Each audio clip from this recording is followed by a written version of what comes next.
Hello प्यारे बच्चों, मैं डॉक्टर श्रीकांत व्यास आप लोगों का स्वागत करता हूं हमारे यूट्यूब चैनल ई स्कूल में। आज हम बीकॉम पार्ट सेकंड के लिए सैलरी हेड में आगे का एक टॉपिक लेके आए हैं। आप देखें, अब तक हमारे टोटल इनकम टैक्स की 13th वीडियो है आज वाला, और सैलरी हेड में हमारा 8th वीडियो है। और आप देखें, आज हम पढ़ने वाले हैं एक बहुत इंपॉर्टेंट पॉइंट जिसका नाम है अलाउंसेस, भत्ते। तो ये भी इनकम टैक्स का एक मेन पार्ट है। आप देखें, सैलरी हेड में अलाउंसेस बहुत इंपॉर्टेंट होता है। तो आज का वीडियो जो है वो कंप्लीट अलाउंसेस जितने भी होते हैं उनके बारे में बताएगा, क्या है, कैसे होता है, टैक्स के बारे में इनका क्या है। तो एक अच्छा वीडियो होने वाला है, आप पूरा वीडियो ध्यान से देखिए, आपको अलाउंसेस अच्छे तरीके से समझ में आ जाएंगे। चलिए स्टार्ट करते हैं आज की क्लास। सबसे पहले आप देखें, अलाउंसेस में हम इसकी डेफिनेशन देखते हैं। क्या लिखा है? Allowances means fixed quantum of money given regularly in addition to the salary to meet the particular requirements. यानी अलाउंसेस का मतलब होता है कि आपको एक फिक्स अमाउंट दी जाती है, ठीक है, एडिशन टू सैलरी यानी सैलरी के अलावा, अतिरिक्त, टू मीट पर्टिकुलर रिक्वायरमेंट यानी कुछ विशेष आवश्यकताओं की पूर्ति के लिए दी जाती है, और क्वांटम ऑफ मनी यानी पैसे के रूप में दी जाती है। ये चार बातें मैंने जो अभी आपको बोली, आप ऐसा समझें कि जब आपको सैलरी के अलावा कैश, नकद में आपको कुछ एक्स्ट्रा पैसे दिए जाते हैं आपकी एक्स्ट्रा आवश्यकताओं की पूर्ति करने के लिए, तो उसे अलाउंसेस कहा जाता है, भत्ते कहा जाता है। अलाउंसेस में देखें, आगे लिखता है the name of particular allowance, यानी हर अलाउंस का जो नाम है में reveal the nature of requirement, वो स्वतः ही बता देता है कि वो किस रिक्वायरमेंट को पूरा करता है। जैसे हाउस रेंट अलाउंस, HRA। तो हाउस रेंट अलाउंस नाम से पता चलता है कि ये हाउस के रेंट के लिए दिया जाता है किसी भी एम्प्लॉय को। टिफ़िन अलाउंस यानी टिफ़िन के लिए उसको दिया जाता है ये अलाउंस। और मेडिकल अलाउंस यानी मेडिकल के लिए ये पैसा दिया जाता है। यहाँ पे मैं आपको एक बात और इम्पोर्टेंट बता देता हूँ, अलाउंस और एक शब्द होता है परक्विजिट्स, सुविधाएं। अलाउंस में कैश दिया जाता है आपको उसके लिए जो भी आप कार्य स्पेशल, जैसे मैंने कहा HRA, हाउस रेंट अलाउंस, तो हाउस रेंट अलाउंस में आपको पैसा दे दिया जाएगा। अब आप उसको रेंट के लिए उपयोग करते हो या नहीं करते हो वो सेकेंड क्वेश्चन है, यानी आपको पैसा दिया जाएगा। अलाउंसेस का मतलब कैश दिया जाता है, क्लियर, और किसी पर्टिकुलर रिक्वायरमेंट के लिए दिया जाता है। ये दो बातें आप याद रखें, अलाउंसेस की परिभाषा इसमें आ जाएगी। अब हम इसमें आगे बढ़ते हैं, अलाउंसेस में किस तरह के अलाउंसेस होते हैं। तो आप देखिए, यहाँ पे हमने लिया है अलाउंसेस आपके 3 प्रकार के होते हैं। पहला, नंबर 1, फुल्ली टैक्सेबल अलाउंसेस, पूर्णतया कर योग्य भत्ते। यानी ये अलाउंसेज यदि किसी कर्मचारी को मिलते हैं, उसका एम्प्लॉयर इस हेडिंग में जो नाम आएंगे उसके हिसाब से पैसा देता है, तो वो क्या कहलाएगा? पूर्णतया कर योग्य भत्ते, फुल्ली टैक्सेबल अलाउंसेस, क्लियर। उसके बाद में सेकंड हेडिंग है फुल्ली टैक्स फ्री अलाउंसेस। कुछ अलाउंसेज ऐसे होते हैं जो कि पूर्णतया कर मुक्त होते हैं, यानी उस पर कोई टैक्स नहीं लगता है, तो ये भी इसका एक इम्पोर्टेंट पॉइंट है। और थर्ड है partly tax free allowances. Partly tax free allowances का मतलब कुछ हिस्सा टैक्सेबल है और कुछ हिस्सा टैक्सेबल नहीं है, यानी टैक्स फ्री है। दोनों का जो कंबाइंड जिसको हम बोलते हैं, ये आपके कहलाता है, या इसे कहा जाता है आंशिक कर मुक्त भत्ते। तो ये 3 तरह से अलाउंसेस को 3 भागों में बांटा जाता है। पहला, कर योग्य भत्ते, दूसरा कर मुक्त भत्ते, और तीसरा आंशिक कर मुक्त भत्ते, यानी इसमें कुछ हिस्सा टैक्सेबल होगा और कुछ हिस्सा टैक्सेबल नहीं होगा। तो आप ये तीनों हेडिंग याद कर सकते हैं कि ये अलाउंसेस के 3 प्रकार हो गए। अब हम इसमें एक एक करके तीनों को पढ़ते हैं कि कौन से अलाउंसेस में क्या आता है। अलाउंसेस का मतलब आप समझ चुके हैं। अलाउंसेस में जब एम्प्लॉयर एक्स्ट्रा पैसे देता है एक्स्ट्रा कार्य के लिए, यानी एक्स्ट्रा रिक्वायरमेंट के लिए, आपकी जो सुविधाएं हैं उसके लिए पैसा देता है, तो उसे अलाउंसेस किया जाता है। और अलाउंसेस के बारे में अब हम आगे बढ़ते हैं। सबसे पहला आप यहाँ पे देखें, अलाउंसेस में फुल्ली टैक्सेबल अलाउंसेस, पूर्णतया कर योग्य भत्ते। ये जो हेडिंग है इसमें आपके देखो एक एक करके मैं सारे नाम पढ़ूंगा, और इस में जितने भी नाम आपके आते हैं ये आपको एकदम याद करने हैं कि ये सारे जो नाम हैं या ये इस नाम से जो अलाउंसेस हैं वो टैक्सेबल की कैटेगरी में आते हैं। तो सबसे पहले आप देखिए number 1 dearness allowance. Dearness allowance का मतलब होता है महंगाई भत्ता। मैंने यहाँ पे सारे इंग्लिश नेम लिए हैं क्योंकि ज़्यादातर जब हम पढ़ते हैं या सवाल करते हैं तो इंग्लिश नेम ही उनका आता है, हिंदी नेम उसका नहीं आता है।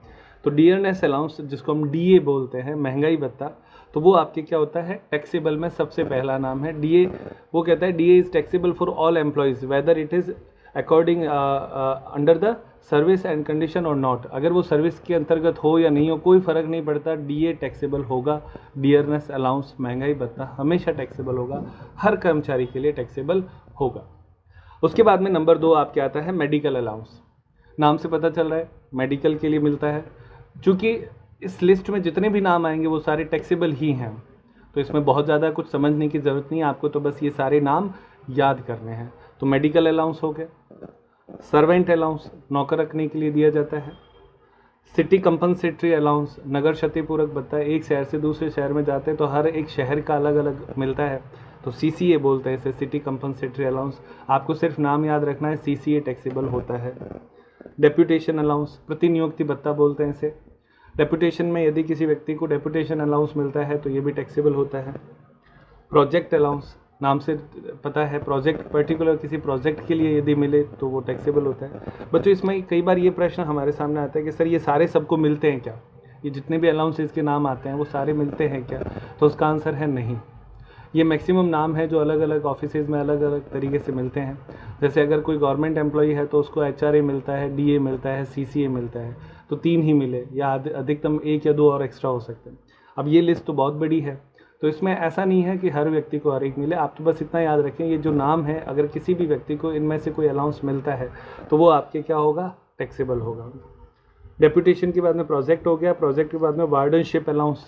वार्डनशिप अलाउंस वार्डन को मिलता है। इंटरिम रिलीफ डीए का कोई पार्ट है, इंटरिम रिलीफ के नाम से अगर कोई है तो वो टैक्सेबल होगा। टिफ़िन अलाउंस नाम से पता है टैक्सेबल होगा। रूरल अलाउंस ग्रामीण क्षेत्रों के लिए मिलता है, टैक्सेबल होगा। प्रॉक्टरशिप अलाउंस प्रॉक्टर जो होते हैं उनको मिलता है। प्रॉक्टर जनरली किसी कॉलेज या इंस्टीट्यूट या एजुकेशन संस्था में होते हैं। ओवर टाइम अलाउंस नाम से पता है, ओवर टाइम यदि आप कोई व्यक्ति करता है तो ये उसके लिए हो जाएगा। Family allowance, lunch allowance, non practising allowance. Non practising allowance generally doctors को मिलता है। अगर कोई डॉक्टर को ये कहा जाता है कि आप प्राइवेट प्रैक्टिस नहीं करेंगे तो उसके लिए हो जाएगा। हार्ड ड्यूटी अलाउंस, ठीक है।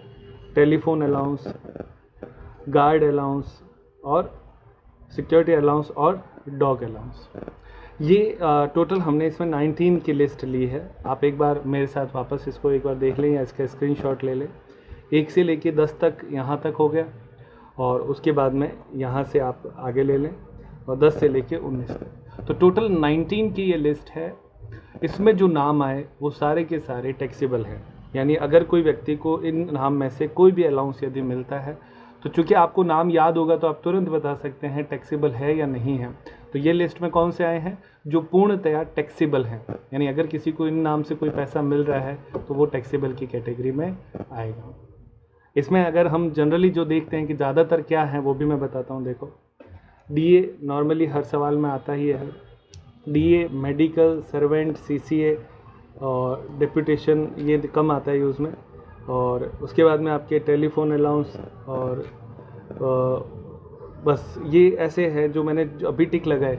वो सारे अलाउंसेस जनरली सवालों में आते हैं, सारे पूरे कभी आपको देखने को नहीं मिलेंगे, तो ये भी एक पार्ट हुआ। तो ये 19 नाम आप लिस्ट याद रखें, और ये सारे के सारे कौन से अलाउंसेस हैं, टैक्सेबल अलाउंसेस हैं। क्लियर? सबसे फेमस डीए है, ज़्यादातर सवालों में DA, medical allowance, servant allowance, CCA, ये 4 नाम जो पहले लिखे हुए हैं वो सबसे ज़्यादा काम में आते हैं। वैसे धीरे धीरे जब हम क्वेश्चंस करेंगे, सवाल पढ़ेंगे, देखते जाएंगे तो हमें अपने आप ही याद हो जाएंगे कि कौन सा टैक्सेबल है और कौन सा नहीं है, क्योंकि बार बार वो अपने सामने आता रहता है। तो मैं उम्मीद करता हूँ आपको पहली लिस्ट जिसमें हम पूर्णतया टैक्सेबल यानी फुल्ली टैक्सेबल अलाउंसेस के बारे में पढ़ रहे थे वो आपने देख ली है। ये 19 नाम आप जल्दी से याद भी कर लेंगे और कॉपी में नोट भी कर लेंगे। आगे बढ़ते हैं। अब हमारी हेडिंग शुरू होती है फुल्ली टैक्स फ्री अलाउंसेस। वे अलाउंसेस जो आपके करमुक्त हैं। तो करमुक्त अलाउंसेस में आपके कौन कौन से आएंगे, टैक्स फ्री में कौन कौन से आएंगे। Number 1 foreign allowance for the government employ, विदेशी भत्ता बोलते हैं इसको। तो फॉरेन अलाउंस केवल गवर्नमेंट एम्प्लॉयज़ के लिए टैक्स फ्री होता है, हर एक के लिए नहीं होता है। अलाउंसेस टू द जज of high court and supreme court, supreme court और हाई कोर्ट जो है उसके जज को जो अलाउंसेस मिलते हैं वो भी आपके टैक्स फ्री होते हैं। ट्रैवल अलाउंस यानी फॉर टूर, तो अगर किसी को टूर के लिए मिल रहा है ट्रैवल अलाउंस तो वो टैक्स फ्री है। कन्वेंस अलाउंस, कन्वेंस अलाउंस का मतलब होता है सवारी भत्ता, एक स्थान से दूसरे स्थान जाने के लिए। Home to office not allowed, यानी घर से ऑफिस और ऑफिस से घर जो आना जाना है वो नॉट अलाउड होता है, बाकी कन्वेंस अलाउंस टैक्स फ्री होता है। डेली अलाउंस टैक्स फ्री होता है। यूनिफॉर्म अलाउंस, डेली अलाउंस और यूनिफॉर्म अलाउंस ये भी दोनों क्या है, टैक्स फ्री हैं। डेली अलाउंस जब कोई व्यक्ति नौकरी करता है तो उसको डेली बेसिस पे चूँकि उसको मिलता है वो डेली अलाउंस कहलाता है। और उसके बाद में यूनिफॉर्म अलाउंस नाम से पता है, हेल्पर अलाउंस नाम से पता है, अटेंडेंट या असिस्टेंस अलाउंस, असिस्टेंस अलाउंस। उसके बाद में ट्रेनिंग, एकेडमिक और रिसर्च अलाउंस, और allowance received from UNO, UNO कोई सदस्य के रूप में उसको अगर कोई मिलता है। तो ये 10 नाम हुए जो कि कर मुक्त हैं। आपको भी ये लिस्ट याद रखनी है। कर मुक्त के अंतर्गत आप देखें बहुत सिंपल है, आपको बस नाम तो चूँकि 2-3 बार आप पढ़ेंगे तो आपको याद हो जाएगा। एक बार मेरे साथ वापस देख सकते हैं। फॉरेन अलाउंस गवर्नमेंट एम्प्लॉय के लिए, जज को मिलने, सुप्रीम कोर्ट हाई कोर्ट के जज को मिलने वाला अलाउंस, ट्रैवल अलाउंस जो टूर के लिए मिलता है, कन्वेंस अलाउंस टैक्स फ्री है, daily allowance, uniform allowance, helper allowance tax free है, अटेंडेंट या असिस्टेंस अलाउंस जो है ट्रेनिंग के लिए, रिसर्च के लिए मिलता है, और यूएनओ के किसी सदस्य को मिलने वाला अलाउंस। तो ये सारे जो अलाउंसेस हैं 10 वो सारे हो गए कर मुक्त। तो अब तक हमने 2 हेडिंग पढ़ ली है। पहली हेडिंग में हमने 19 नेम पढ़े थे, वो सारे के सारे टैक्सेबल थे, उन पे टैक्स लगता है। अब जो हमने ये 10 नाम पढ़े हैं ये टैक्स फ्री के अंतर्गत आते हैं। अगर ये नाम किसी व्यक्ति के अलाउंसेस इन नाम से मिल रहा है तो वो करमुक्त की श्रेणी में आ जाता है। दोनों हेडिंग हो गई। अब इसके बाद में आगे बढ़ेंगे हम, है ना। तो अब इसके आगे आप देखें,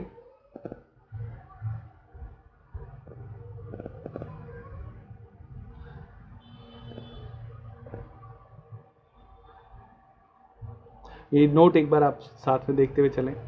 note, in all the above allowances if any type of saving is arising then it is taxable. वो ये कह रहा है कि ऊपर जो आपके अलाउंसेस नाम आए थे 10, उसमें अगर कोई पैसा बचा लेता है या किसी कारण से उसका पैसा बच रहा है तो ऐसी स्थिति में आप लोगों को ये याद रखना है कि जो सेविंग है वो टैक्सेबल हो जाएगी। अब इसका मतलब ये है कि जैसे मान लो किसी को हेल्पर अलाउंस मिला, एक एग्जांपल के लिए मैं लेता हूँ, वो उसे 10,000 रुपये मिले, लेकिन उसने जो खर्च किया वो 6,000 रुपये ही खर्च किया, तो 4,000 रुपये जो उसने बचा लिए, तो वो ये कहना चाहता है कि अगर कोई पैसा बचा लिया जाता है तो वो यहाँ पे टैक्सेबल हो जाएगा। क्लियर? ये नोट इम्पोर्टेंट है, आपको याद रखना है। अब उसके बाद में आगे बढ़ते हैं। अगला है partly tax free allowances. Third heading हमारी शुरू हो जाती है। इसके अंतर्गत हमारी पार्टली टैक्स फ्री की बातें आ जाएंगी। पार्टली टैक्स फ्री अलाउंसेस, तो पार्टली टैक्स फ्री अलाउंसेस में सबसे पहला जो हमारे सामने आता है वो है हाउस रेंट अलाउंस। बहुत कॉमनली यूज्ड है और लगभग हर सवाल में ही आएगा, तो अच्छे से अपने को इसको समझना है। और ऊपर केवल नाम थे, लिस्ट थी, वो याद करनी थी। अब इसमें थोड़ा सा अपने को टेक्निकली समझना भी पड़ेगा। तो इसमें वो कहता है कि हाउस रेंट अलाउंस में least of the following amount will B exempted. नीचे जो ए बी सी दे रखे हैं उनमें तीनों में से जो भी कम है वह क्या होगा, कर मुक्त होगा। तो उसमें आपके सबसे पहले रिसीव अलाउंसेस, यानी कितना पैसा आपको मिला, फर्स्ट पॉइंट। सेकंड है आपका rent paid minus 10% of salary, याद रखना है, rent paid minus 10% of salary. और थर्ड है 40% ऑफ सैलरी। तो यहाँ पे 40% और 50% दोनों आएंगे, इसमें नोट कर लेना, ये नीचे लिखा हुआ भी है। वो कहते हैं if house is located in Delhi, Bombay, Kolkata and Madras then 50% will be taken instead of 40%। यानी अगर आपके महानगर जो 4 हमारे होते हैं, अगर उन महानगरों में कहीं पे है तो 40% की जगह पे आपके 50% यूज़ कर लेना है। तो ये आपका फर्स्ट पॉइंट हो गया। उसके बाद में सैलरी, यहाँ पे शब्द लिखा है सैलरी, तो सैलरी का मतलब यहाँ पे लिखता है बेसिक सैलरी लेना है, कमीशन ऑन सेल्स लेना है, और DA under the service condition, जिसको हम डीए स्टार कहते हैं। तो ये 3 चीज़ें आएंगी, बेसिक सैलरी प्लस आपके कमीशन ऑन सेल्स और डीए स्टार। क्लियर।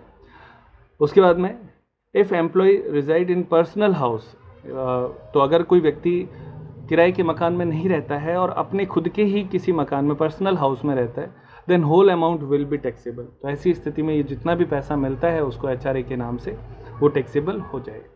तो प्यारे बच्चों, ये आपका एचआरए है, हाउस रेंट अलाउंस हुआ।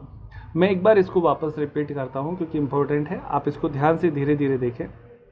सबसे पहला, हाउस रेंट अलाउंस में ए, बी और सी 3 पॉइंट कैलकुलेट किए जाते हैं। पहला रिसीव्ड अमाउंट, दूसरा rent paid minus 10% of salary, और तीसरा 40% ऑफ सैलरी। इन तीनों को जब आप कैलकुलेट करेंगे, मैं आपको इसका एग्जांपल कराऊंगा तो आप चिंता मत करें, अभी आप सिर्फ रूल पे फोकस करें और उसको याद करें। तो इन तीनों में जो मिनिमम आता है वो आपके क्या हो जाएगा, करमुक्त हो जाएगा, एग्जम्प्टेड हो जाएगा, और जो करमुक्त होगा उसके अलावा जो बचा वो टैक्सेबल हो जाएगा। ये दोनों बातें हमारे सामने आ जाएगी। 40% और 50% का आपको समझ में आ गया कि अगर महानगर है तो 50% होगा। सैलरी का मतलब basic salary plus DA star plus commission on sales. मेरी तरह बोल के देखो, basic salary plus DA star plus commission on sales. तो ये आपको याद रखना है, ये इसका बेस फॉर्मूला हो गया। और अगर वो व्यक्ति के अपने खुद के घर में रहता है तो इसका मतलब किराया चुकाता नहीं है तो वो सारा का सारा टैक्सेबल हो जाएगा। तो ये आपका एक स्क्रीनशॉट आप यहाँ पे ले सकते हैं। यहाँ से यहाँ तक एचआरए का पूरा रोल इसमें आ गया है। क्लियर। आगे बढ़ते हैं, सेकंड लेते हैं, यानी पहला हो गया है हमारा। सेकंड आपका आता है एंटरटेनमेंट अलाउंस, मनोरंजन भत्ता। एंटरटेनमेंट अलाउंस जो होता है उसका बहुत सिंपल सा है, the whole amount of the entertainment allowance is once added in the assess income then it is deducted from the gross salary. वो ये कहता है कि अगर आपके एंटरटेनमेंट अलाउंस कभी भी सवाल में आए तो पहले एक बार सारा का सारा टैक्सेबल कर दिया करें, यानी उसकी इनकम में जोड़ दो। उसके बाद में इसकी डिडक्शन दी जाती है। तो डिडक्शन हम बाद में पढ़ेंगे, तो मैं आपको बताऊंगा कि एंटरटेनमेंट अलाउंस की डिडक्शन क्या होती है। तो एंटरटेनमेंट अलाउंस का बेस रूल आपने देख लिया कि एक बार तो इसको टैक्सेबल करना ही है। उसके बाद में डिडक्शन अगर वो एलिजिबल होगा तो हम देंगे, अदरवाइज नहीं देंगे। तो एंटरटेनमेंट अलाउंस भी हो गया, मनोरंजन भत्ता। कंपोजिट हिल एरिया अलाउंस, तो कंपोजिट हिल एरिया अलाउंस यानी पहाड़ी क्षेत्रों में ये अलाउंस मिलता है। हिल का मतलब पहाड़ी ही है।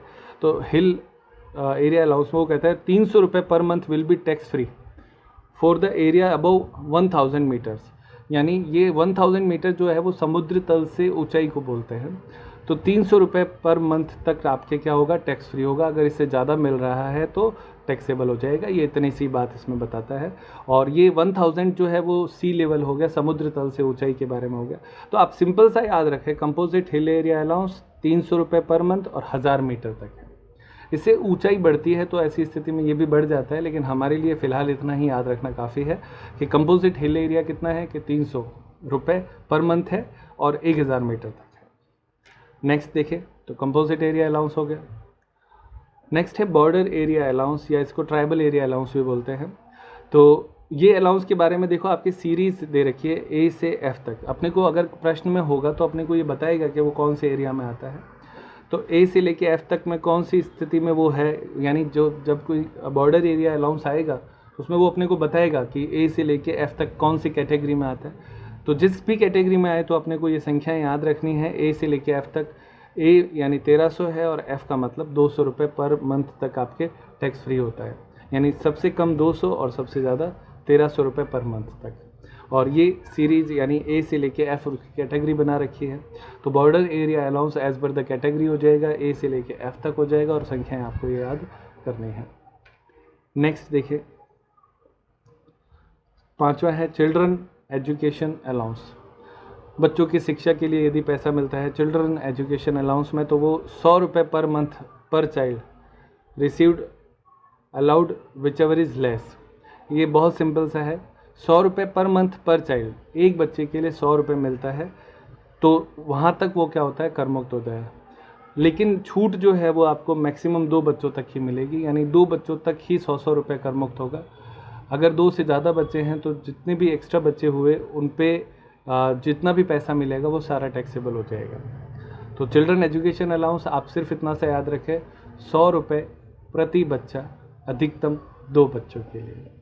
सिंपल सी लाइन है, आप याद रख सकते हैं। चिल्ड्रन एजुकेशन अलाउंस 100 रुपये प्रति बच्चा अधिकतम 2 बच्चों के लिए पर मंथ तक कर मुक्त होता है। इससे ज़्यादा यदि मिल रहा है तो वो टैक्सेबल हो जाएगा। जैसे फॉर एग्जांपल एक बच्चे के लिए 400 रुपये मिल रहे हैं तो 100 रुपये तो कर मुक्त हो गए, 300 रुपये पर मंथ के हिसाब से टैक्सेबल हो जाएगा। इतना सही रोल है, ज़्यादा नहीं है। चिल्ड्रन हॉस्टल अलाउंस, तो हॉस्टल अलाउंस सेम वही कंडीशन है, बस 100 रुपये की जगह पे 300 हो जाएगा। यानी हॉस्टल अलाउंस 300 रुपये प्रति बच्चा अधिकतम 2 बच्चों के लिए पर मंथ तक कर मुक्त होता है।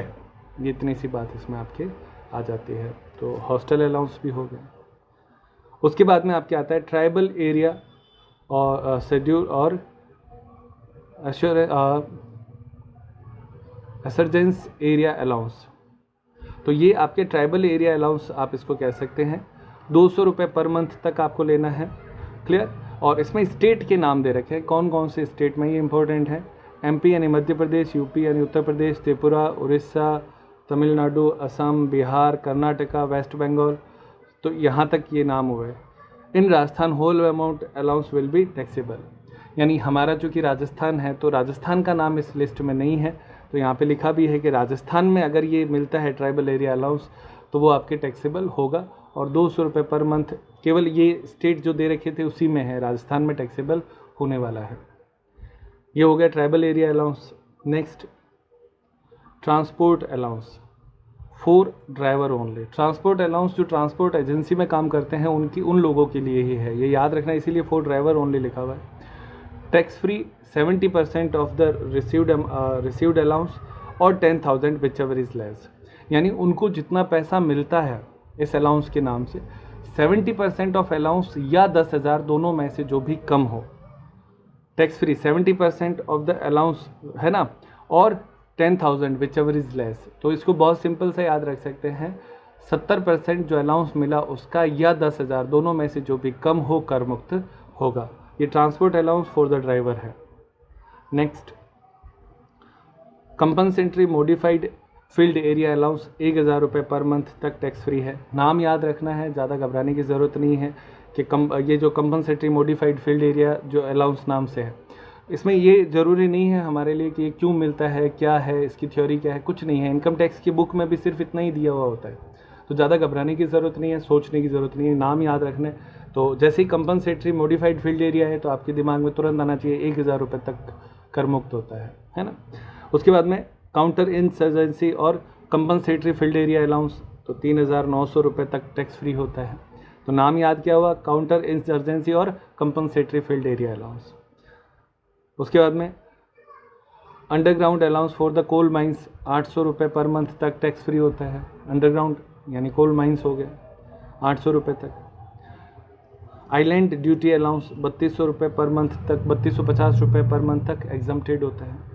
और transport allowance for home to office, घर से ऑफिस आने जाने के लिए, टू ओनली दिव्यांग। दिव्यांग मतलब जो आपको पता है, बताने की ज़रूरत नहीं है। तो दिव्यांग के लिए एम्प्लॉय यदि है तो उसको 3200 रुपये पर मंथ तक कर मुक्त होता है। सामान्य आदमी को ये छूट नहीं मिलेगी। Transport allowance home to office. Clear. तो ये आपके अलाउंस हो गए 13। तो प्यारे बच्चों, आज की जो हमारी क्लास थी उसमें हमने सारे अलाउंसेस देख लिए हैं। अलाउंसेस 3 कैटेगरी में बांटे गए थे। पहला वो अलाउंस जो पूर्णतः कर योग्य हैं, उसमें टोटल 19 नाम थे। दूसरा कर मुक्त, उसमें आपके 10 नाम थे। और तीसरा अभी हमने देखा पार्शियली, यानी कुछ हिस्सा कर योग्य, कुछ हिस्सा कर योग्य नहीं है। एक लिमिट बता दी कि इस लिमिट तक कर मुक्त है, उससे ऊपर होता है तो टैक्सेबल होता है। तो इसमें हो गए आपके 13। तो एक गणित के हिसाब से अपने 19 + 10 + 13 के टोटल सारे अलाउंसेज आपके हो गए हैं। और ये सारे अलाउंसेज आपको एक इसी तरीके से इस वीडियो को आप 2 बार देख लेना, नोट कर लेना कॉपी में और याद कर लेना, हो जाएगा। और अगर आपके पास इनकम टैक्स की कोई बुक है तो उसमें ये सारी चीज़ें आपको देखने को मिल जाएंगी, तो आप उसको और डिटेल में स्टडी कर सकते हैं। आज के वीडियो में मैंने कोशिश की है कि अलाउंसेस जो है वो एक साथ पूरे कर दिया जाए। मैं उम्मीद करता हूँ आप लोगों को अच्छे से समझ में आ गया होगा। आप एक बार वीडियो को आराम से देखें। मेरा जनरली ये कहना होता है कि 2 बार जब आप पूरा वीडियो देखेंगे तो धीरे धीरे आपको याद हो जाएगा। ठीक है प्यारे बच्चों, आज की क्लास यहीं पे समाप्त करते हैं। बाय।